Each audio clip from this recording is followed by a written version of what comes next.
Hello friends, welcome to our channel current affair updated. This is Devashish Awasthi. जैसे आपको पता होगा मैं डेली करंट अफेयर्स का लेक्चर लेके आता हूं, तो आज डेट है that is 13th June. So 13th जून की जो करंट अफेयर्स है वो हम डिस्कस करने वाले हैं। आज के क्वेश्चन कुछ ज़्यादा इंपॉर्टेंट है मेरा मानना है, तो एग्जाम में आ सकते हैं, इसलिए लेक्चर को एंड तक जरूर देखना। कुछ क्वेश्चंस मैंने एंड में कवर किए हुए हैं और वो एग्जाम में जरूर आएंगे। ओके, तो चलिए स्टार्ट करते हैं। देखते हैं 13 जून को करंट अफेयर्स में क्या क्या चीज़ें न्यूज़ में थी। एमसीक्यू फॉर्मेट में लेक्चर होने वाला है। वीडियो को लाइक जरूर कर दिए क्योंकि आपको आने वाला है असली मजा आज के लेक्चर में। ओके, तो लेट्स स्टार्ट। बट स्टार्ट करने से पहले याद रखिएगा मेरी एक बुकलेट है that is 11 month current affairs booklet. ठीक है, ये बुकलेट को ध्यान से देख लो जिन्होंने अभी तक नहीं लिया है, ये सोच के कि यार इसके लिए थोड़ा कॉस्ट पे करना पड़ रहा है और वो हमें बहुत ज़्यादा लग रहा है। तो मैं आपको बता दूं, आपके एग्जाम और आपके बीच में ये बुकलेट ही है। कहने का मतलब ये 11 मंथ करंट अफेयर्स बुकलेट है। अगस्त 2023 से लेकर जून 2024 की हर चीज़ें इस पे मेंशन है, याद रखिएगा।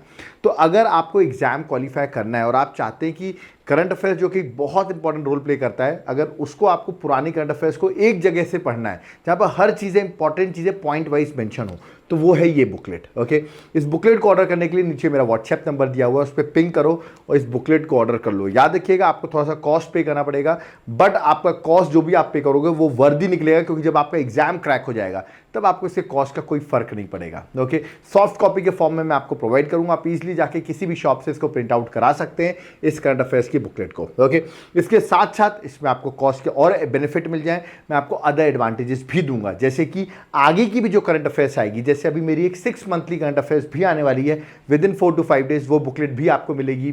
प्लस आगे की जो भी करंट अफेयर्स होगी अगस्त, सितंबर, अक्टूबर, वो सब देता जाऊंगा। प्लस ये डेली करंट अफेयर्स वीकली जो मैं डेली यूट्यूब पे लेक्चर्स बनाता हूं, इन सब की भी पीडीएफ आपको प्रोवाइड होगा, पुरानी भी और आगे आने वाली की भी। मतलब लाइफ टाइम आपको ये ऑफर मिलेगा, तो ऐसा मौका आपको छोड़ना नहीं। इस बुकलेट के साथ इतने सारे एडवांटेजेस मैं आपको दे रहा हूं, इस चैनल के साथ एक तरीके से जुड़े आओगे क्योंकि हर चीज़ें आपको वहां पर प्रोवाइड हो जाएगी। तो थोड़ा सा स्पेंड करो, बट अपॉर्चुनिटी और बेस्ट चीज आपको मैं प्रोवाइड करूंगा। ओके, तो चलिए स्टार्ट करते हैं और देखते हैं आज की करंट अफेयर्स एग्जाम पर्सपेक्टिव से क्यों इंपॉर्टेंट है और कौन से ऐसे क्वेश्चन है जो एग्जाम में डायरेक्ट आ सकते हैं। ओके, सबसे पहला क्वेश्चन ही बहुत इंपॉर्टेंट क्वेश्चन है कि on which day world day against child labour, world day against child labour 2024 जो है वो सेलिब्रेट किया जाता है। ठीक है, सबसे पहले तो आपको इसका आंसर देना है, यहाँ डेज मेंशन किए गए हैं। उसके बाद उसकी थीम क्या है, थीम भी इंपॉर्टेंट हो जाती है क्योंकि कभी कभी डायरेक्ट थीम पूछ ली जाती है आपसे। इसका करेक्ट आंसर याद रखें 12th June. 12th June is the correct answer. और अगर आप इसकी थीम जानना चाह रहे हैं तो थीम है let's act on our commitments. याद रखिए, let's act on our commitments and child labour, ये है इस बार की थीम 2024 की। तो थीम भी इंपॉर्टेंट है और 12th जून भी इंपॉर्टेंट है, दोनों ही आपको याद रखना है, एग्जाम के लिए इंपॉर्टेंट क्वेश्चन होगा। ओके, चलिए next question, most important question exam में डन मानो ये आ रहा है। आपको पता है मिलिट्री एक्सरसाइजेस से क्वेश्चन कितने आते हैं एग्जाम में। ओके, क्वेश्चन है recently 8th edition of Japan India maritime exercise, जिसको आप कहते हैं जेमेक्स 2024 जो है 24 जो है वो रिसेंटली हुई है, स्टार्टेड हुई है। मैंने पूछा किस प्लेस में स्टार्ट हुई है। ये भी पूछ सकते हैं आपसे कि जेमेक्स 24 का कौन सा एडिशन इस साल हुआ है 2024 में, तो आंसर होगा 8th एडिशन। या ये पूछ सकते हैं कौन सी 2 कंट्रीज इसमें पार्टिसिपेट करती हैं, तो आंसर होगा इंडिया और जापान। ठीक है, अब लेकिन क्वेश्चन यहां मैंने पूछा ये एक्सरसाइज हो कहां रही है, या तो इस तरह का क्वेश्चन पूछा सकता है। अब देखिए ऑप्शन है, गुजरात है आपके सामने, 2 जापान के ऑप्शन हैं, 2 आपके सामने इंडिया के ऑप्शन हैं। ठीक है, आपको कंफ्यूज करने के लिए। ठीक है, बट ये इंडिया में नहीं हो रही है, ये एक्सरसाइज हो रही है, क्या लिखिएगा, योकोसुका जापान में। तो करेक्ट आंसर ऑप्शन ए है, योकोसुका जापान में हो रही है। ठीक है, और इंडिया के साइड से किसने पार्टिसिपेट किया वो भी मैं आपको बताता हूँ। क्वेश्चन हो सकता है ये पूछा जाए कि इंडिया के साइड से इंडियन नेवी में कौन से पार्टिसिपेट किया है। इंडियन नेवी की indigenously built stealth frigate INS Shivalik ने, याद रखिएगा आईएनएस शिवालिक ने पार्टिसिपेट किया इस जेमेक्स 2024 एक्सरसाइज में। तो पूछा जाता है किसने पार्टिसिपेट किया, ये पूछ लेंगे आपसे, तो ये भी आपको याद रखना है। ठीक है, ये क्वेश्चन बहुत इंपॉर्टेंट है, अलग अलग टाइप्स में आ सकता है, मैंने सारे एक्सप्लेनेशन आपको दे दिए हैं। ओके, चलिए नेक्स्ट क्वेश्चन में आने से पहले जापान के बारे में बात करूं। जापान की कैपिटल टोक्यो है, इसकी करेंसी येन है और फूमियो किशिदा, याद रखिए वो उसके यहाँ के प्राइम मिनिस्टर है। ठीक है, तो ये कुछ इंपॉर्टेंट पॉइंट है जापान के जो आपको पता होने चाहिए। ओके, चलिए आगे बढ़ते हैं, नेक्स्ट क्वेश्चन में आते हैं। नेक्स्ट क्वेश्चन इंपॉर्टेंट है और ये इंपॉर्टेंट है क्योंकि आप यहाँ पे 2 पर्सनालिटी देख रहे होंगे, एक है चंद्रबाबू नायडू और ये है कल्याण जी। ओके, तो पवन कल्याण जी की बात करूं और चंद्रबाबू नायडू की बात करूं, दोनों ही इंपॉर्टेंट है, आंध्र प्रदेश से बिलोंग करते हैं। रिसेंटली चंद्रबाबू नायडू ने ओथ लिया है आंध्र प्रदेश के सीएम की तरह। ओके, और डिप्टी सीएम जो बने हैं वो बने हैं पवन कल्याण। ओके, तो ये डिप्टी सीएम है, ये सीएम है। तो मैंने पूछा चंद्रबाबू नायडू ने जो आंध्र प्रदेश का ओथ लिया है कौन सा टर्म है, कितने बार वो ओथ ले चुके हैं, कौन सा टर्म है, फर्स्ट टाइम लिया है, सेकंड टर्म है उनका, थर्ड टर्म है, फोर्थ टर्म है, कौन सा टर्म है? ऑप्शन है थर्ड, फोर्थ, सिक्स्थ या सेकंड टर्म। कौन से टर्म इन्होंने ओथ लिया है चंद्रबाबू नायडू ने? याद रखिएगा, एनडीए अलायंस है इनका, ठीक है, मतलब बीजेपी के साथ इनका अलायंस है। इन्होंने इलेक्शन लड़ा था और क्लीन स्वीप किया था एक तरीके से, और इनका जो टर्म है वो है फोर्थ टर्म, याद रखिएगा। तो फोर्थ टर्म है, मैंने आपको बता दिया। डिप्टी सीएम कौन बने हैं? वो बने हैं, याद रखिएगा, आंध्र प्रदेश के जन सेना पार्टी के प्रेसिडेंट पवन कल्याण। ओके, और नरेंद्र मोदी होम मिनिस्टर, बहुत से लोग इनकी ओथ टेकिंग सेरेमनी में पहुंचे थे। ठीक है, तो आपको मुझे, और इनकी पार्टी कौन सी चंद्रबाबू नायडू की? तेलुगु देशम पार्टी। ओके, जो कि एनडीए का अलायंस है। आपको मुझे बताना है कि आंध्र प्रदेश के, पहली बात, गवर्नर का नाम क्या है आंध्र प्रदेश के?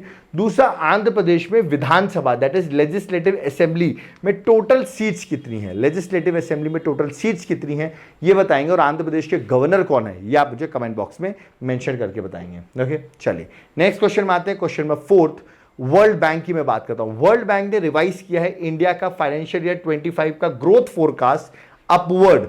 How much percent from 6.4%?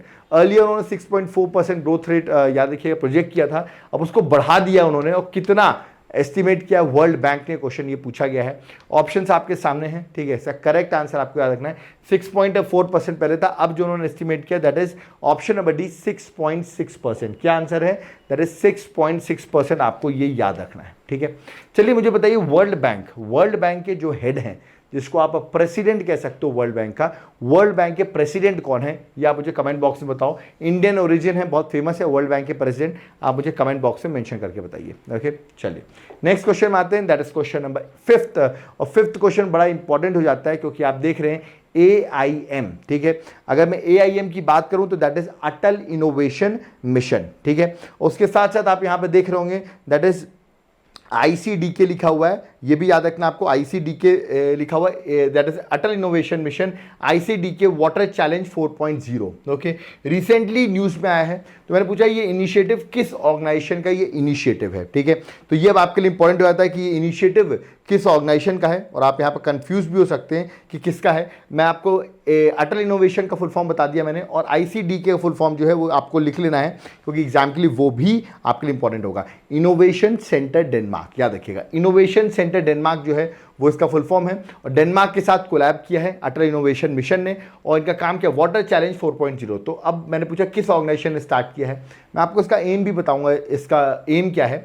इसको स्टार्ट किया है, वैसे अटल इनोवेशन मैंने हिंट दी है, तो बहुत लोग नीति आयोग सही आंसर लगा सकते हैं। ठीक है, तो करेक्ट आंसर ऑप्शन बी है, that is a NITI Aayog. ठीक है, और अगर मैं इसकी बात करूं, ये जो उन्होंने चैलेंज 4.0 लॉन्च किया है, 4.0 है ये इनिशिएटिव जो है, याद रखिएगा, under NITI Aayog to address critical water related challenges. नाम से ही पता चला था वाटर चैलेंज है, तो water related challenges through inventive solution. तो याद रखिएगा, नए सोल्यूशन के थ्रू वाटर रिलेटेड चैलेंजेस को सॉर्ट आउट करना। तो क्वेश्चन यहाँ पे पूछा जाता है किसके साथ कोलैब किया, तो डेनमार्क के साथ कोलैब किया है, ये एक पॉइंट याद रखना है। दूसरा, किसने लॉन्च किया है, तो नीति आयोग, याद रखिए, in the collaboration of NITI Aayog, तो ये भी याद रखना है। नीति आयोग की बात करूँ, चेयरपर्सन सबको पता है प्राइम मिनिस्टर होते हैं, Suman Bery at present vice chairman है, CEO जो है BVR सुब्रमण्यम है, और 1 जनवरी 2015 में ये फॉर्म हुआ था। ठीक है, कमेंट बॉक्स में बताओ इस नीति आयोग ने किसको रिप्लेस किया था। ठीक है, किसको रिप्लेस करके नीति आयोग बना था, जो कि एक non constitution non statutory body बनी थी, है, जिसको आप एक्स्ट्रा कॉन्स्टिट्यूशनल बॉडी भी कह सकते हैं। तो कमेंट बॉक्स में बताइए किसको रिप्लेस करके नीति आयोग बना था। ठीक है, चलिए नेक्स्ट क्वेश्चन नंबर 6 में आते हैं। Recently president of Mumbai cricket association passed away, what is his name, उनका नाम क्या? ऑब्ituaries में ये क्वेश्चन इंपॉर्टेंट हो जाएगा। यहाँ देखिए मैंने इमेज बना रखी है, शायद आप इमेज देख के पहचान जाए, नहीं पहचान पा रहे कोई बात नहीं। इनका नाम है अमोल काले, याद रखिए। तो अमोल काले जो है वो president of Mumbai cricket association है, एज से 47 ईयर्स की थी, बट इनकी अभी रिसेंटली डेथ हो गई है, आपको याद रखना है। तो पूछा सकता है किसकी, अभी इनकी हार्ट अटैक की वजह से इनकी डेथ हुई है न्यूयॉर्क में। ओके, तो याद रखें मुंबई क्रिकेट एसोसिएशन के ये क्या है, प्रेसिडेंट है अमोल काले, उनकी अभी डेथ हो गई ड्यू टू हार्ट अटैक। तो देख रहे हैं कितनी कम एज में लोगों को आजकल हार्ट अटैक आ रहा है। ओके, चलिए नेक्स्ट क्वेश्चन आते हैं। वाइस प्रेसिडेंट है जिनका नाम है, याद रखिएगा, सोलोस चिलेमा, ओके, सलोस चिलेमा जो है ना, उनके साथ 9 others were killed in plane crash. एक प्लेन क्रैश में उनकी डेथ हो जाती है। तो मैंने पूछा है ये सलोस चिलेमा जो है वो वाइस प्रेसिडेंट किस कंट्री के थे, अभी इनकी डेथ हो गई है तो किस कंट्री के थे। अभी आपने देखा ईरान के भी जो प्रेसिडेंट थे वो भी क्रैश में उनकी भी डेथ हो जाती है। तो अब देखिए एक वाइस प्रेसिडेंट की भी डेथ हो गई है। कौन सी कंट्री के वाइस प्रेसिडेंट थे, ऑप्शंस आपके सामने हैं। बता दूं अफ्रीकन नेशन था जिसके वाइस प्रेसिडेंट थे और करेक्ट आंसर है मलावी। ओके, यहाँ पर आप मैप देखिए, अफ्रीका का मैप देख रहे होंगे, ये आपको मलावी कंट्री दिख रही होगी। ठीक है, इसके याद रखिएगा वाइस प्रेसिडेंट थे जिनकी अभी डेथ हो गई है। ठीक है, कमेंट बॉक्स में सर्च करके बताओ मलावी की कैपिटल क्या है। मलावी एक अफ्रीकन नेशन की कंट्री है और कैपिटल आप मुझे कमेंट बॉक्स में बताएंगे। वाइस प्रेसिडेंट की इमेज मैंने यहाँ पर बना रखी है आपको पहचानने के लिए। ओके, चलिए नेक्स्ट क्वेश्चन की ओर मूव करते हैं। नेक्स्ट क्वेश्चन क्या है, which state will organise MotoGP India from 2025 to 2029। 2025 से 2029 कौन सा स्टेट ऑर्गेनाइज करने वाला मोटो जीपी इंडिया। आई थिंक इसको देखते ही आपके दिमाग में उत्तर प्रदेश जरूर आ रहा होगा। यस, लास्ट टाइम मैंने पढ़ाया भी था, Uttar Pradesh is the correct answer. ठीक है, ये भी पूछ सकते कब से कब तक उत्तर प्रदेश में हो रहा होगा, तो आंसर होगा 2025 से 2029 तक। और यूपी में कहाँ होता है, ग्रेटर नोएडा में। ओके, यूपी की गवर्नर आप सबको पता होगा आनंदीबेन पटेल हैं और सीएम योगी आदित्यनाथ हैं। ओके, चलिए नेक्स्ट क्वेश्चन में आते हैं। नेक्स्ट क्वेश्चन क्या है, नेक्स्ट क्वेश्चन है in which country the 700 metre bridge of national unity unveiled in June 2024। Okay, मैं आपको ब्रिज की फोटो दिखा देता हूँ जिसको अभी अनवील किया गया। 700 मीटर ये पेडेस्ट्रियन ब्रिज है। ओके, लोग पैदल चल सकते हैं इसमें।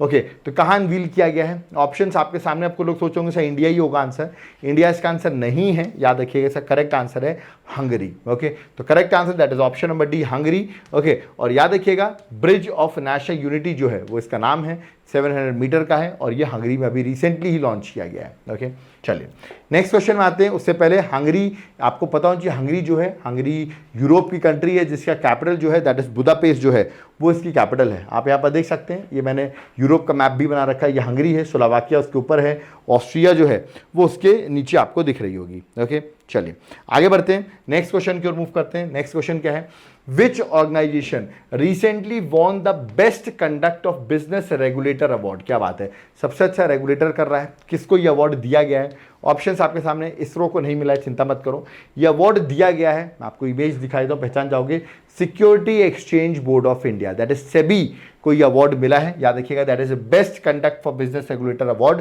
और सेबी की बात करूं तो सेबी को स्टैट्यूटरी स्टेटस, स्टैट्यूटरी बॉडी है, याद रखिए बाय लॉ ऑफ पार्लियामेंट इसको क्रिएट किया गया है। 1992 में ये बॉडी स्टैब्लिश हुई थी, हेडक्वार्टर मुंबई है और माधवीपुरी बुद्ध जो है वो याद रखिएगा इसकी क्या है, प्रेसिडेंट है। ठीक है, तो सेबी को ये अवार्ड मिला है, तो आपको ये पता होना चाहिए कि अवार्ड किसको दिया गया है। ओके, चलिए नेक्स्ट क्वेश्चन में आते हैं। Who has been, this is one of the important question, who has been appointed as next chief of army staff. Army staff के नेक्स्ट चीफ कौन बने हैं, ये मैंने आपसे क्वेश्चन पूछा गया, देख सकते हैं उनकी इमेज मैंने बना रखी है। याद रखिएगा इनका आंसर है, बहुत इजी क्वेश्चन है, लेफ्टिनेंट जनरल उपेंद्र द्विवेदी। याद रखिएगा उपेंद्र द्विवेदी जी बने हैं, करेक्ट आंसर ऑप्शन में डी है। ठीक है, ये आपको याद रखना है। और जबकि अभी मैंने बताया था दिनेश कुमार त्रिपाठी भी किसी के चीफ बने हैं, तो कमेंट बॉक्स में बताओ दिनेश कुमार त्रिपाठी जो हैं, ठीक है, आर्मी के तो ये हो गए, नेवी के बने हैं कि एयरफोर्स के बने हैं, या आप मुझे कमेंट बॉक्स में बताओगे नेवी के हैं कि एयरफोर्स के, ये आप मुझे कमेंट बॉक्स में मेंशन करके बताओगे। ठीक है, चलिए आगे बढ़ते हैं, नेक्स्ट क्वेश्चन की ओर जाते हैं। बट उससे पहले आप मुझे ये भी बताओ आर्मी के पहले चीफ कौन थे, आर्मी, इंडियन नेशनल आर्मी की, याद रखिएगा आर्मी की बात कर रहा हूं, पहले चीफ कौन थे, ये आप मुझे कमेंट बॉक्स में मेंशन करके बताइए। ओके, चलिए नेक्स्ट क्वेश्चन में आते हैं। Recently who became the first ever Indian to win UFC, ठीक है, that is ultimate fighting championship. Okay, ultimate fighting championship में पहली बार किसी इंडियन ने इसको जीता है।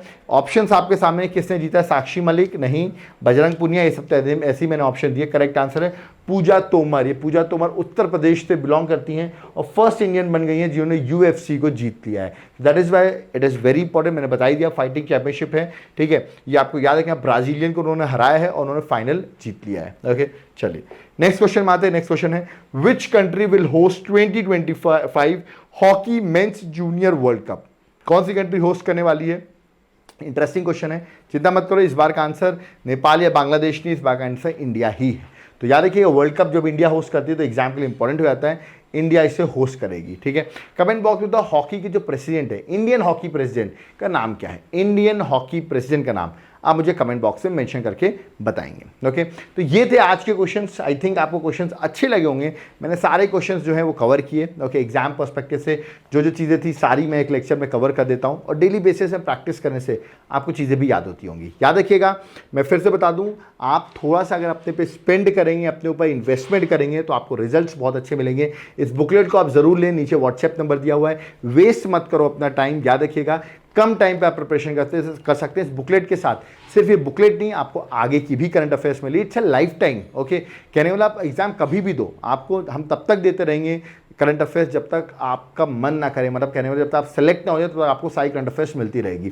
आप कोई भी एग्जाम दें, सारी चीज़ें हम आपको प्रोवाइड करेंगे। तो तुरंत मुझे व्हाट्सएप नंबर जो नीचे दिया हुआ है उस पर आप पिंग करो। इस बुकलेट के साथ आपको, जैसे मैंने अभी ये लेक्चर बनाया, इसकी करंट अफेयर्स मिलेगी आपको। कल मैंने मोदी कैबिनेट आपको सारी बताई, उसकी PDF मिलेगी। ऐसे करके सारी चीज़ें आपको मैं प्रोवाइड करूँगा। ओके, तो तुरंत मुझे व्हाट्सएप करिए। और आप चाहें तो एप्लीकेशन से भी बाय कर सकते हो। एप्लीकेशन का नाम मेंशन है देवाशीष क्लासेस, लिंक भी डिस्क्रिप्शन बॉक्स में मेंशन है। ओके, वहाँ पर आपको मेरी क्लासेस भी मिलेंगी, तो मतलब क्लासेस भी मिल रही हैं, नोट्स भी मिल जाएंगे, तो आप वहाँ से भी बाय कर सकते हो। चाहो तो व्हाट्सएप से बाय करो, चाहो तो आप एप्लीकेशन से बाय कर सकते हो। अगर आपको जनरल स्टडीज़ के कोर्सेज चाहिए वो भी एप्लीकेशन में अवेलेबल हैं। UPSC के कोर्सेज चाहिए वो भी अवेलेबल हैं। एक बार आपको ऐप जरूर डाउनलोड करना पड़ेगा, वहाँ पे आपको बहुत ज़्यादा एडवांटेजेस मिलेंगे। कोई डाउट क्वेरी आप कॉल भी कर सकते हैं। हमारा कॉलिंग और व्हाट्सएप नंबर अलग है, डिस्क्रिप्शन बॉक्स में, कमेंट सेक्शन में, हर जगह मैंने मेंशन कर रखा है। ओके, कोई डाउट क्वेरी आप जरूर बताइए। ये लेक्चर्स बनाने में बहुत मेहनत लगती है, मैं ऐसे क्वेश्चंस लेके आता हूँ, याद रखिएगा, जो एग्जाम के लिए इंपॉर्टेंट है। ठीक है, अगर क्वेश्चंस इंपॉर्टेंट नहीं होते तो मैं उनको कवर नहीं करता हूँ। जो इंपॉर्टेंट है सिर्फ उन्हीं को कवर किया जाता है, और बैकवर्ड फॉरवर्ड लिंकेज में भी मैं आपको चीज़ें बताता हूँ। एटलीस्ट इस एफर्ट को अप्रिशिएट कर सकते हैं आप वीडियो को लाइक करके और वीडियो को शेयर करके। अगर आप ये दो काम करेंगे तो हमें बहुत हेल्प होगी। तो do like and share our video. कोई डाउट क्वेरी है वो भी आप कमेंट बॉक्स में कमेंट करके बताइए, और इस वीडियो को अपने फ्रेंड्स के साथ ज़रूर शेयर करिए। ओके, तो अब यहाँ पर हम चलते हैं, और टेलीग्राम चैनल को ज़रूर ज्वाइन कर लीजिएगा, लिंक डिस्क्रिप्शन बॉक्स में है, वहाँ से आपको हमारे टेलीग्राम चैनल की लिंक मिल जाएगी। तो चलते हैं यहाँ पर। Thank you everyone. जय हिंद, जय भारत, जय जगन्नाथ।